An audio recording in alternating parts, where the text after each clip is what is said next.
शिवजी माता पार्वती को श्री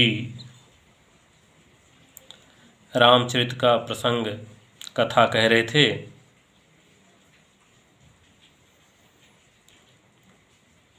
कथा में शिवजी ने कहा कि भगवान इस पृथ्वी पर एक बार नारद के श्राप के कारण अवतार लिया था। माता पार्वती जी चकित हुईं और बोली कि नारद जी तो विष्णु भक्त और ज्ञानी हैं। फिर नारद जी ने भगवान को शाप किस कारण से दिया? लक्ष्मीपति भगवान ने उनका क्या अपराध किया था? हे पुरारी, हे शंकर जी, हे भोलेनाथ, हे स्वामी, यह कथा मुझसे कहिए। मुनि नारद को तो मोह होता नहीं। मुनि के नारद में मोह होने पर बड़ी आश्चर्य हो रहा है। तब महादेव जी ने पार्वती जी से हंसकर कहा, ना कोई ज्ञानी है,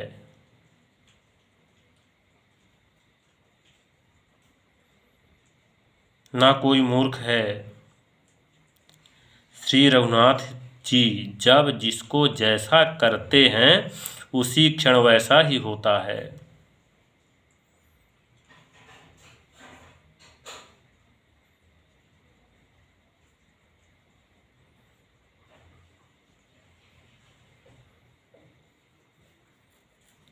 भोलेनाथ आगे माता पार्वती जी को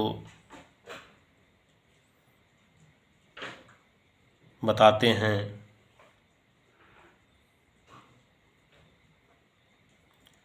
हिमालय पर्वत में एक बड़ी पवित्र गुफा थी।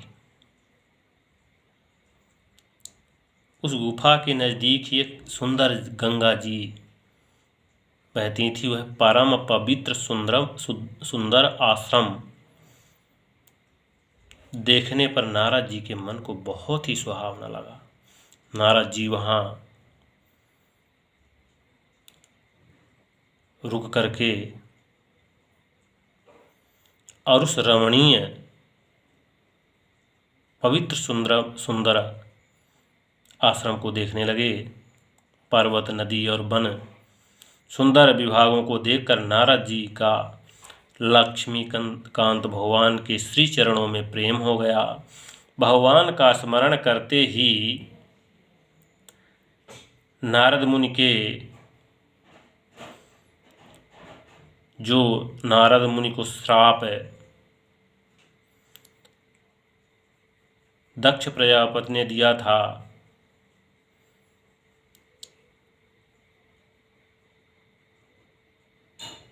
दक्ष प्रजापति ने नारद को श्राप दिया था कि तुम कहीं भी ठहर नहीं सकते हो, एक जगह से दूसरी जगह तक तुम चलते ही रहोगे। तो वहाँ पहुंचकर नारद जी की गति रुक गई। वो एक जगह एकाग्रचित्त हो गए और मन के स्वाभाविक निर्मल होने से उनकी समाधि लग गई।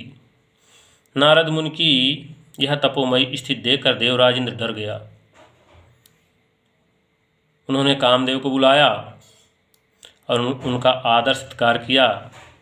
प्रेम भाव से कहा कि मेरे हित के लिए तुम अपने सहायकों सहित नारद जी की समाधि भंग करो, जाओ।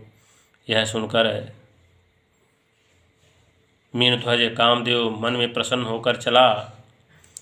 इंद्र के मन में यह डर हुआ कि देवर्षि नारद मेरी पुरी अमरावती का निवास राज्य चाहते हैं, इसीलिए वो इतनी बड़ी तपस्या कर रहे हैं।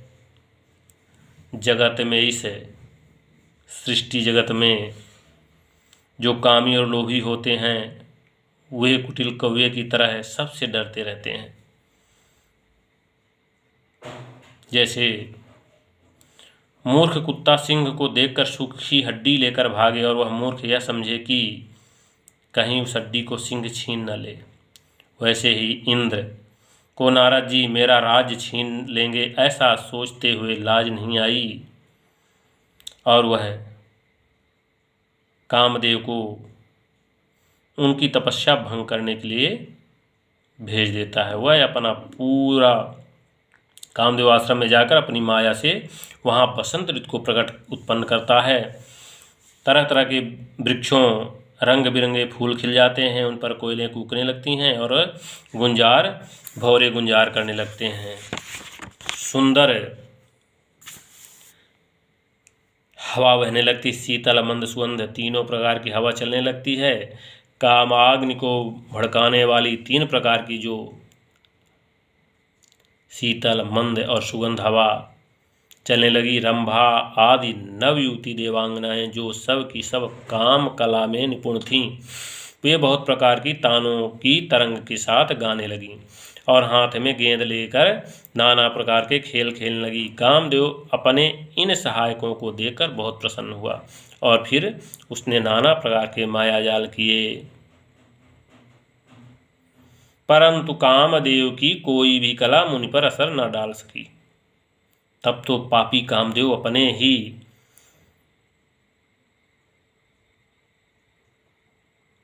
नाश के लिए डर गया, भय हो गया उसको, कहीं ये मुनि हमें ही श्राप ना दे दें। जिसके लक्ष्मीपति भगवान रक्षक हों, भला उसका कोई क्या बिगाड़ सकता है। तब अपने सहायकों समेत कामदेव बहुत डर कर मन में हार मानकर बहुत ही आर्त दीन वचन करते हुए मुनि के चरणों में जा पड़ा। नारद जी के मन में कुछ भी क्रोध न आया। उन्होंने प्रिय वचन कहकर कामदेव का समाधान किया। तब मुनियों के चरणों में शृणवाकर और उनकी आज्ञा पाकर कामदेव अपने सहायकों सहित वापस लौट गया। देवराज इंद्र की सभा में जाकर वह मुनि की सुशीलता और उनकी करतूत सब कह सुनाई।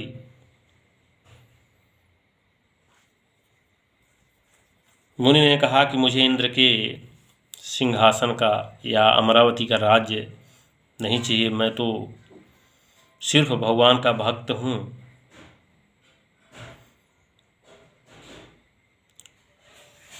मुनि की बड़ाई करके कामदेव ने सिर नवाया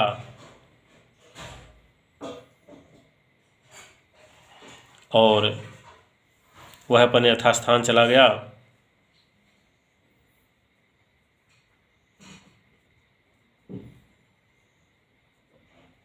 इधर नारद जी के मन में अहंकार उत्पन्न हुआ कि मैंने तो काम को जीत लिया,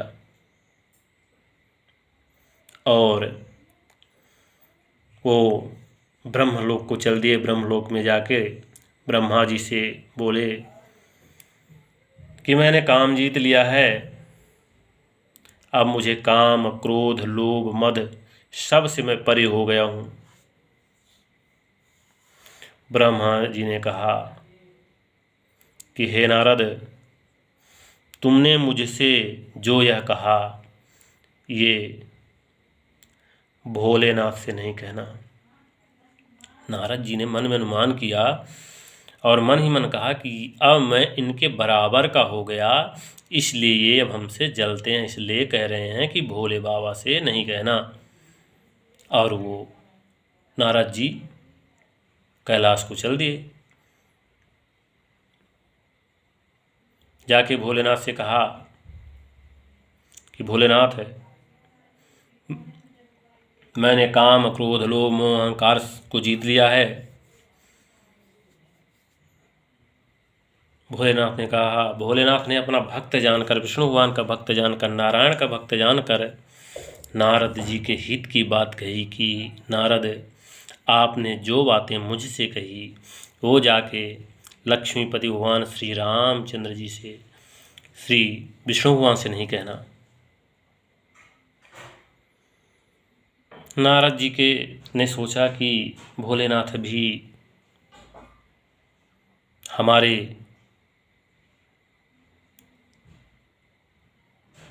इससे प्रसन्न नहीं हैं, क्योंकि अब मैं इनके बराबर का हो गया हूँ। वो वहाँ तुरंत बैकुंठ लोक को चले। भगवान विष्णु वहाँ शेषशय्या पर विराजमान। जैसे ही नारद जी को देखा, बड़े प्रेम भाव से उठ करके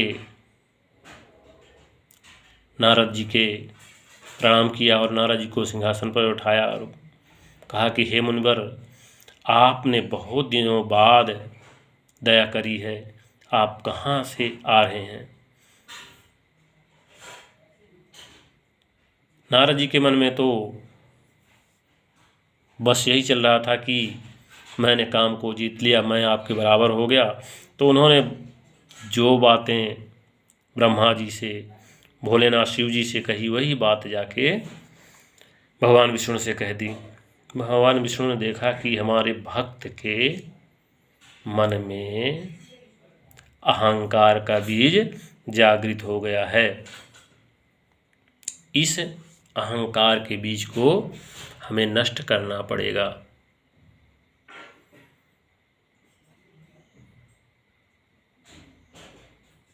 तो भगवान ने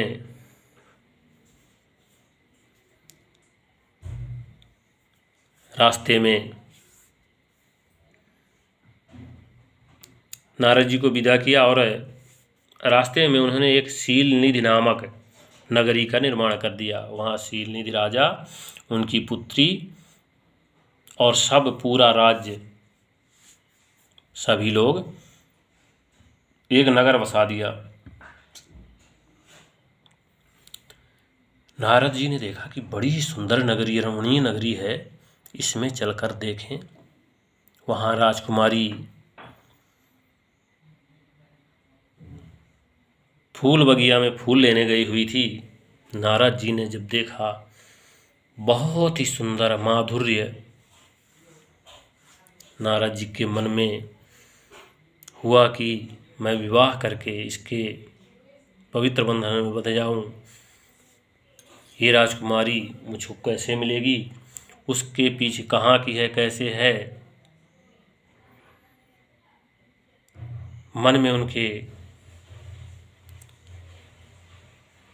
बहुत सारी ग्लानि होने लगी कि मैं किस प्रकार से इस राजकुमारी को प्राप्त करूं। वह राजकुमारी के पीछे पीछे चल दिए कि ये कहीं ना कहीं तो जाएगी। राजकुमारी आगे आगे, पीछे पीछे नारद जी। भवन के अंदर राजकुमारी गई, पीछे नारद जी आए। राजा शीलनिधि ने नारद जी को प्रणाम किया, स्वागत सत्कार करके बैठाया और कहा, हे मुनिवर, मेरे बड़े भाग्य हैं कि आप हमारे महल में पधारे हैं। हमारी एक कन्या है जो विवाह योग्य हो गई है। इसको कैसा वर मिलेगा, कैसा रहेगा, आप जानी जान है, सब कुछ जानते हैं, तो कहिए।